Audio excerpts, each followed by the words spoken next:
கிறிஸ்துவுக்குள் பிரியமானவர்களே, இந்த நாளுக்கான தினசரி தியான வசனம் மத்தேயு எழுதின சுவிசேஷம் 19வது அதிகாரம் 19வது வசனம். மத்தேயு 19:19, மேத்யூ 19:19. உன் தகப்பனையும் உன் தாயையும் கனம் பண்ணுவாயாக, உன்னிடத்தில் நீ அன்பு கூறுவது போல பிறனிடத்திலும் அன்பு கூறுவாயாக என்பவைகளையே என்றார். இப்போ கர்த்தராகிய இயேசு கிறிஸ்து அடுத்த கற்பனையில் சொல்கிறாரு. முதல்ல சொன்ன 4 கற்பனைகள் அவங்களுக்கும் மற்றவர்களுக்கும் உள்ள உறவை குறித்தது. இங்கே சொல்லும்போது என்ன சொல்கிறாரு, முதலாவது கற்பனையை சொல்கிறார். ஏன்னா இங்கே சொல்லும்போது 2 காரியம் சேர்த்து சொல்கிறாரு. இது எப்படின்னா, கற்பனைகளில் பிரதான கற்பனை அப்படின்னு 2 கற்பனைகளை தான் சொல்கிறாரு. என்ன, நீங்கள் மத்தேயு 22வது அதிகாரம் 37லேருந்து 40 வசனங்களில் பார்க்கும்போது அங்கே சொல்லும்போது, நீ உன்னுடைய தேவனிடத்தில் முழு இருதயத்தோடும் முழு பலத்தோடும் முழு ஆத்மாவோடும் நீ அன்பு கூறுவாயாக, அதே போல் உன்னிடத்தில் அன்பு கூறுவது போல பிறனிடத்திலும் அன்பு கூறுவாயாக.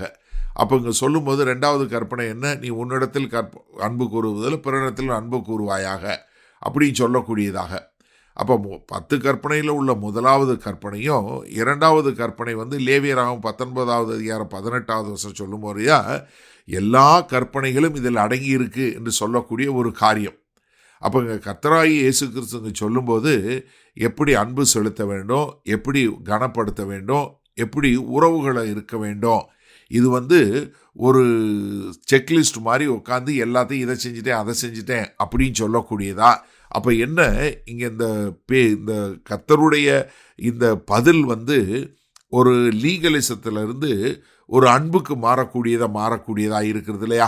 ஏன்னா கற்பனைகளை கை கொள்றது இல்லை, இதில் அன்பு செலுத்தக்கூடியதாக.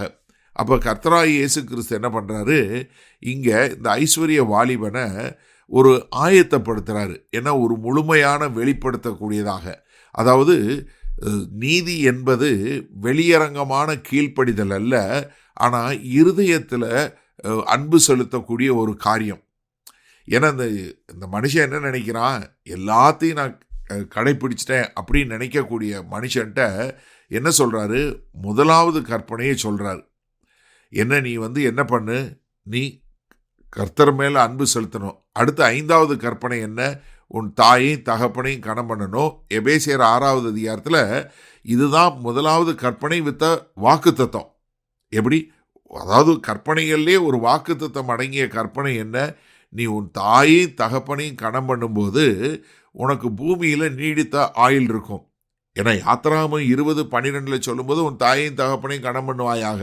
ஆனால் எபேசியர் 6வது அதிகாரம் முதல் 3 வசனங்கள் என்ன, வாக்குத்தத்தத்தோடு கூடிய கற்பனையாக மாறக்கூடியதாக. அப்போ இந்த 2 கற்பனைகளையும் சொல்லி என்ன, நீ வெளியரங்கமாக இதை நீ பண்ண முடியாது, உன்னுடைய இருதயத்திலிருந்து நீ மற்றவர்களை எப்படி கையாளுகிறாய், நீ மற்றவர்களை எப்படி நடத்துகிறங்கிறது கர்த்தருக்கு மிகவும் முக்கியம் காட்டக்கூடிய ஒரு காரியத்தை பார்க்குறோம். சரி, இந்த நாளில் இந்த வசனத்தை நம்ம எப்படி எடுத்துக்கொள்வது, நல்லா தெரிஞ்சு கொள்ளுங்க. நீங்கள் மற்றவர்களை எப்படி நடத்துகிறீர்கள், மற்றவர்கள் மேல் எப்படி அன்பு செய்கிறீர்கள் என்பதை கர்த்தர் கவனமாக மிக ஆழமாக அதை கவனிக்கிறார். இதில் எந்த விதமான மாறுபாடான கருத்தும் கிடையாது. நீங்கள் உங்களுடைய தாய் தகப்பனை கனம் பண்ணுவது, மற்றவர்கள் மேல் அன்பு செலுத்துவதுங்கிறது இது எக்ஸ்ட்ரா கிடையாது. நீங்கள் நல்லா தெரிஞ்சு கொள்ளுங்க. இது நாம் எப்பெல்லாம் முடியுமோ அப்போ செய்கிறேன் அப்படி கிடையாது. இது உங்கள் இருதயத்தில் என்ன இருக்குங்கிறத காட்டக்கூடியதாக. அப்போ என்ன, நீங்கள் ஒவ்வொரு நாளும் ஒரு தெரிந்தெடுத்து உங்களுடைய தாய் தகப்பனை கனம் பண்ணுவது, மற்றவர்கள் மேல் அன்பு செலுத்துவது என்பது நீங்கள் தெரிந்து செய்ய வேண்டிய ஒரு காரியம். அப்போ உங்களுடைய உண்மையான கீழ்ப்படிதல் எதில் இருக்குது தெரியுமா? நீங்கள் காட்டக்கூடிய அன்பு தான். அப்போ அன்பு தான் நீங்கள் உண்மையிலே தேவனுடைய கற்பனைகளுக்கு கீழ்ப்படுகிறீங்களா இல்லையா? அப்போ இங்கே கர்த்தராகிய இயேசு கிறிஸ்து இந்த மனுஷனுக்கு என்ன காட்டுறாரு, அவனுடைய இருதயத்தில் அந்த அன்பு இல்லை.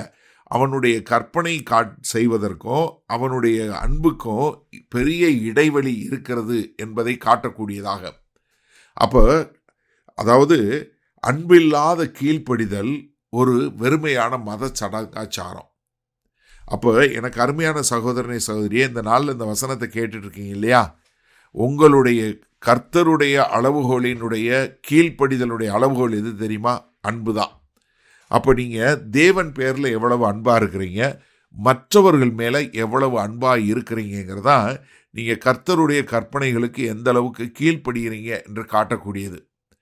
அப்போ எனக்கு அருமையான சகோதரனே சகோதரியே, இந்த நாளில் ஒரு நிமிஷம் உங்கள் இருதயத்தை சோதித்து பார்க்குறீங்களா? என்னால் கர்த்தர் சொன்னது போல் எல்லார் மேலும் அன்பு செலுத்தக்கூடியவனாக இருக்க முடியுதா அப்படின்னு உங்களுக்கு பார்க்க முடியுதா?